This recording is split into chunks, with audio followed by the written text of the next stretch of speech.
جی السلام علیکم، میں ہوں رؤف کلاسر اور آپ کے سامنے نیا ویڈیو لاگ کے ساتھ حاضر ہوں. جو بڑی خبر آج پھر نکل رہی ہے، اگرچہ پاکستان میں روزانہ کی بنیادوں پر کوئی نہ کوئی بڑی خبر آپ کو پتہ نکلتی رہتی ہے. کل براڈ شیٹ کی رپورٹ آئی تھی، اس پہ بیٹھ کے ہم نے بات چیت کی. پورے ملک میں بتایا گیا کس کا قصور تھا کس کا نہیں تھا. وہ ایک علیحدہ سٹوری تھی، پورے نیشنل میڈیا پہ چلی، اس کی خبریں بریک ہوئیں، پھر اس کے بعد پروگرام ہوئے، شوز ہوئے. آپ اس پہ کہہ سکتے ہیں 10 بلین روپیز پاکستان کا اس پہ جرمانہ ہوا ہے. وہ شام تک وہ خبر جو ٹی وی چینل سے آؤٹ ہو چکی تھی، کیونکہ ساتھ میں ایک اور بڑی خبر آ جاتی ہے. جو ہی دن آپ کا شروع ہوتا ہے، کسی بڑی خبر سے سٹارٹ ہوتا ہے، لوگ اس کی طرف جانا شروع کرتے ہیں. دوپہر میں آپ کے سامنے نئی بڑی خبر آ جاتی ہے، پچھلی کو بھول جاتے ہیں. شام تک آپ کے پاس ایک اور خبر ہوتی ہے جو آپ اس کو بیٹھ کے ٹی وی چینل جو ہیں، ہمارے دوست جو اینکرز ہیں، ان کے لیے مسئلہ ہو جاتا ہے کہ بھائی صاحب آج دن بھر میں اتنی 3-4 بڑی خبریں تھیں، سٹوریز تھیں، آپ کہہ سکتے ہیں ڈیولپمنٹس تھیں، تو ہم کس کو آ کے ڈراپ کریں اور کس کو ٹیک اپ کریں. اور کل اس کے ساتھ ہی بڑی خبر جو آ کے چلی تھی وہ یہ تھی، پاکستان نے انڈیا سے جو منگوا رہے تھے چینی اور کاٹن منگوا رہی تھی، راک کاٹن منگوائی جا رہی تھی.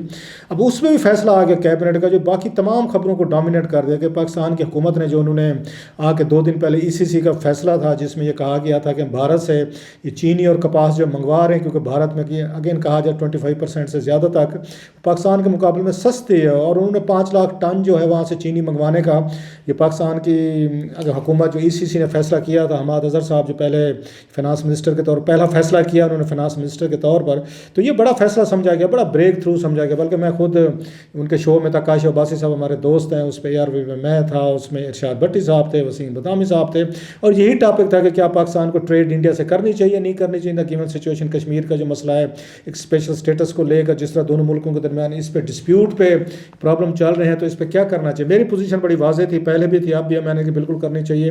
دنیا بھر میں بہت سارے ممالک ہوتے ہیں جن کے بارڈر کے ایشوز ہوتے ہیں، علاقے کے ایشوز ہوتے ہیں، ان کے ریجنل پرابلمز ہیں اور بہت سارے ہوتے ہیں، لیکن اس کے باوجود آنا جانا ٹریڈ وغیرہ جو ہے آپ کی چلتی رہتی ہے. سب سے بڑی جو مثال ہے تیوان کی دی جاتی ہے، اس کی آپ کہہ سکتے ہیں چائنا کے حوالے. چائنا اور تیوان کا ایک بڑا پرانا ان کا ڈسپیوٹ اس کا چل رہا ہے. چائنا جو ہے تیوان کو اپنے ملک کا حصہ سمجھتا ہے، لیکن حالانکہ کتنی بڑی فوجی طاقت ہے، آج تک انہوں نے جنگ نہیں کی، جا کے قبضہ نہیں کر لیا، لیکن اپنا انہوں نے کلیم رکھا ہوا ہے اور اپنے آپ کو خراب نہیں کرنا چاہتے. حالانکہ 2 منٹ کا کام ہے ان کے لیے تیوان میں قبضہ کرنا. اس لیے نہیں کرتے کہ اس کے کنسیکوینسز ہیں. کنسیکوینسز کیا ہیں؟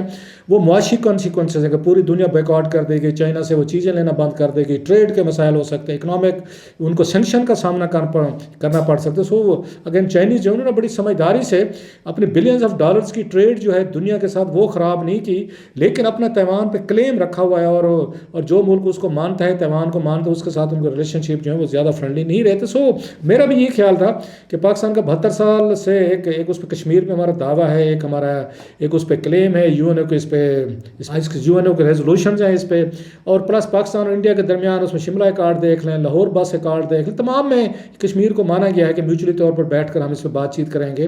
اور ایون واجپئی صاحب اور اس کا جنرل مشرف صاحب کے درمیان جو معاہدے ہوئے، بعد منموہن سنگھ کے اور ان کے جنرل مشرف صاحب کے آپس میں بات چیت ہوتی رہی. سو تمام یہ جو آپ کہہ سکتے ہیں ایریاز ہیں، ان پہ حکومت پاکستان اور حکومت انڈیا جو ہے بات چیت کرتے رہے. اس کے باوجود ہمارے فرینڈلی ریلیشن شپ بھی رہے ہیں، آنا جانا بھی رہا ہے، ٹریڈ بھی کھلی رہی. بلکہ میرے کہ یسر رضا گیلانی صاحب جو ہیں ان کے دور میں منموہن سنگھ کے ساتھ شرم الشیخ میں ایک بہت بڑا ایک جوائنٹ ڈکلیریشن آیا تھا، اس کو بھی ایک حوالہ سمجھا جاتا ہے. سو ماضی میں دونوں حکومتوں ہیں، دونوں ملک ہیں، اس پہ بات چیت کرتے رہے. کشمیر اتنا آسان مسئلہ نہیں ہے دونوں ممالک کے لیے. دونوں حکومتیں جو ہیں یا دونوں ملکوں کے لوگ جو ہیں بڑے اس پہ کین ہیں. پرٹیکولر انڈیا اس کو سمجھتا ہے کہ جناب کہ اگر آپ نے کشمیر ان کو دے دیا تو پھر آلریڈی وہ پاکستان کے حوالے سے بڑے انہوں نے مشکل سے اس کو تسلیم کیا ہوا ہے. 72 سالوں کی تقسیم ہے.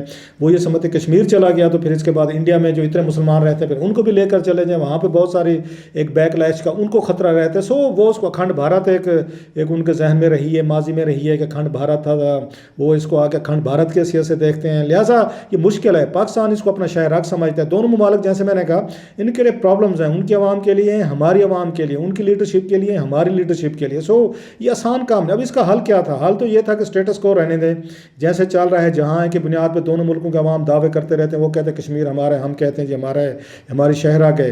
اب اس کو مودی صاحب نے جس طرح کہ انہوں نے اس کا اسٹیٹس بدلا، انہوں نے 2019 میں 5 اگست میں ایبروگیٹ کیا، انہوں نے 370 جو کانسٹیٹیوشن کو انہوں نے آ کے اسپیشل اسٹیٹس جو تھا اس کا ختم کیا. اب سارا پرابلم وہاں سے شروع ہوا ہے. اگر اس کو اسٹیٹس کو وہ رہنے دیتے جیسے پہلے 72 سالوں سے یا 70 سالوں سے کام چلتا رہا، اب بھی چلتا رہتا. سو اس کے بعد جو کشمیر کشمیر میں بھی خاصا مسئلہ ہوا، پاکستان میں بہت زیادہ اس کے ریئیکشن ہے. پاکستان نے اپنے آ کے اسٹیپس لیے بڑے سارے ٹریڈ کے، انہوں نے اسپیشلی ٹریڈ بند کی، ایریل جو ہمارے رابطے تھے وہ ختم ہوئے، ویزے جاری ختم ہوئے، ایک دوسرے کے ملکوں میں آنا جانا ختم ہوا، ایک دوسرے کے ملکوں سے ٹریڈ جو ہو رہی تھی یا دوائیاں لی جا رہی تھی، کھانا پینا جو کچھ بھی ہو رہا تھا سارا بند کر دے. ایون جو جو تھی فضائی راستے تھے جو پاکستان سے ہو کر انڈیا جاتے تھے، جہاں پہ ایئر لائن جاتی تھی یا انڈین لیڈرشپ کمرشل جہاز جو یوز کرتے تھے، سارا کچھ بند کر دیا گیا. سیم انڈیا نے بھی اس کو آگے اسی طریقے کا کیا. سو جو لاسٹ یہ 2 سال جو ہیں وہ ہم نے دیکھے بڑا دونوں ملکوں کے درمیان اتنا بہت زیادہ ہاسٹیلٹی لیول بہت بڑھ گیا جو اس طرح کا پہلے ہمیں نظر نہیں آ رہا تھا. اچانک ہمیں پتہ چلا 22 فروری کو کہ دونوں ملکوں کے DGMA جو ہیں ملٹری آپریشن جو ان کے درمیان رابطہ ہوا، بڑی اچھی کارڈیل قسم کی ان کے درمیان بات چیت ہوئی. پھر اس کے بعد انہوں نے ڈکلریشن دوبارہ اس کو ریوائیو کیا کہ بارڈر پہ جو آپ کے سیز فائر ہے اس کو امپلیمنٹیشن کیا جائے گا. بڑی اچھی خبریں آئیں اور پاکستان اور انڈیا کے لوگوں نے کسی حد تک اس کا سکون کا سانس لیا. پھر آنے لگیں کہ خفیہ کچھ چینلز ہیں پیچھے سے وہ ایکٹیو ہو گئے ہیں، وہ بیٹھ کے دونوں ممالک کے درمیان کوشش کر رہے ہیں. کسی نے آ کے جو بائیڈن صاحب کو انہوں نے آ کے اس کا کریڈٹ دیا، تو کسی نے یہاں پہ ہمارے نیشنل سیکورٹی ایڈوائزر ہیں موز یوسف، انڈیا کے جو اجیت دوول صاحب ہیں، کہا گیا ان کے سیکرٹ بیک ڈور چینل تھے. کسی نے کہا نہیں جناب کہ اس میں ڈپلومیٹک جو ایفرٹس ہیں اس میں جیسے سعودیز اور اس میں UAE کا کچھ ہاتھ تھا. کوئی ہمارے جنرل باجوہ صاحب جو ہیں آرمی چیف ہیں، ان کو کریڈٹ دیا گیا کہ یہ بھی بیہائنڈ دا سینس کوئی اس میں ڈپلومیٹک ایفرٹ جو ہو رہی تھیں ان کو آ کے بوسٹ کر رہے تھے، سپورٹ دے رہے. سو بہت ساری چیزیں تھیں لیکن اوور آل بڑی اچھی چیزیں تھیں. اور ساتھ میں جب عمران خان صاحب جو ہیں جب وہ ان کو کووڈ کا مسئلہ ہوا اس پہ انہوں نے آ کے مودی صاحب نے نریندر مودی صاحب نے انہوں نے بڑی اچھی آ کے ان کو صحت مندی کا پیغام بھیجا، جس سے پھر آئس میلٹنگ ہوئی. اچھا پھر انہوں نے لیٹر لکھا انہوں نے اس کو 23 مارچ پہ، جس کے جواب میں ابھی پرائم منسٹر آف پاکستان نے ان کے شکریہ ادا کیا اور انڈینز کے لیے انہوں نے بڑی نیک خواہشات کا اظہار کیا. سو ہمارے لیے جو میرے جیسے لوگ ہیں تھوڑے سے مطلب آپ اس پہ کہہ سکتے ہیں ہر صورت میں چاہتے ہیں کہ جناب کے دونوں ملکوں کے درمیان ایک منیمم ایک پیس یا تعلق یا آنا جانا یا اس کے ریلیشن شپ رہنے چاہیے. کتنی بھی ہاسٹیلٹی نہ ہو، جنگیں نہیں ہونی چاہیے، ایون بارڈر پہ کوئی اس طرح کے کلیشز نہیں ہونے چاہیے، انوسینٹ لوگ نہیں مارے جانے چاہیے جو میرے جیسے ہیں. اور اگین انڈیا میں بھی میرا خیال بہت بڑی اس میں تعداد میں لوگ ہیں جو چاہتے ہیں کہ ہمارے آگے ریلیشن شپ بہتر ہے. سو دونوں ملکوں کے وہ لوگ تھے جو ہماری سائڈ پہ تھے اس سائڈ پہ تھے ان کے لیے بہتر تھا. اچانک اس میں سے خبر یہ آئی کہ جناب کہ پاکستان نے اجازت دے دی کاٹن کی شوگر کے لیے. اور میں سمجھتا ہوں مجھے ایز جرنلسٹ میں آپ کو بتا رہا ہوں، سوشل میڈیا پہ میں فالو کرتا ہوں، میں ٹی وی یہ چینل اخبارات، تو پاکستان میں کوئی بم نہیں گرا تھا، اس پہ کوئی اس پہ ریئیکشن نہیں آیا. مطلب میں نے یہ بات کی کاشف عباسی صاحب کے شو میں کہ بالکل ٹریڈ ہونی چاہیے. انہوں نے پوچھا کیسا فیصلہ ہے، یہ کاشف نے پوچھا، میں بالکل اچھا فیصلہ ہے. اور عمران خان صاحب نے بڑا اچھا فیصلہ کیا، ان کی حکومت نے بڑا اچھا فیصلہ کیا. اگر ہمارے کسی چیز کی تنگی ہے اور ہمیں مہنگی پڑ رہی ہے پاکستان کے لوگوں کو، وہی چیز جو انڈیا میں 5 روپے کی ملتی ہے اور ہم 10 روپے کی خرید رہے ہیں، انڈیا ہمیں اگر 5 روپے کی دینے پہ تیار اور ہم آ کے اس کو 6 روپے پہ بھیج سکتے ہیں پاکستان میں، تو وائی ناٹ. یہ پاکستان کے عوام جو ہیں بلینز آف روپیز جو آلریڈی مہنگائی اور غربت اس کا شکار ہیں، اگر سستی چیز ان کو مل سکتی تو ملنی چاہیے. میں نے اس کو آ کے اس پہ کیا تو انہوں نے وہی بات کی کشمیر کے حوالے سے. تو میں نے بھی کہا، میں نے کہا جناب کشمیر چلتا رہے گا، ہمارا کلیم کہیں پہ نہیں جا رہا، کلیم اپنا ضرور رکھیں، بات چیت جاری رکھیں، ہو سکتا ہے کبھی نہ کبھی کوئی مسئلے کا حل اس پہ نکل آئے گا. مجھے کسی نے کوئی گالی نہیں دی، مجھے کہیں سے کوئی نیگیٹو فیڈ بیک نہیں آیا جو میں نے اس پہ بیٹھ کے ٹی وی پہ، یار بھائی بڑا چینل ہے، بڑی اسکرین ہے، بڑا ایک مطلب ہے ایک پرائم ٹائم کا بڑا شو ہے کاشف عباسی کا، مجھے کسی نے ٹویٹر پہ گالی نہیں دی، کسی نے مجھے میسج نہیں کیا دیکھیں جناب آپ نے غداری کر دی، آپ نے کیوں کہا انڈیا کے ساتھ ٹریڈ ہونا چاہیے. نو بڈی کسی ایک میسج بھی مجھے اس کے خلاف نہیں ہے کہ آپ نے پوزیشن کیوں لی ہے، حالانکہ ان پاپولر پوزیشن ہے اگر دیکھا جائے. اس سے لگتا ہے کہ پاکستان کے لوگوں کو اس سے کوئی فرق نہیں پڑنے والا تھا. عمران خان صاحب کی حکومت نے باقی بھی دیکھ لیں، آپ کو ایڈیٹوریل مجھے دکھا دیں، کوئی ٹی وی چینلز مجھے دکھا دیں کوئی بہت بڑا جنہوں نے بیشنگ کی عمران خان صاحب کی یا ان کی پارٹی کے کوئی کتنا بڑا ظلم کا، نو ناٹ ایٹ آل.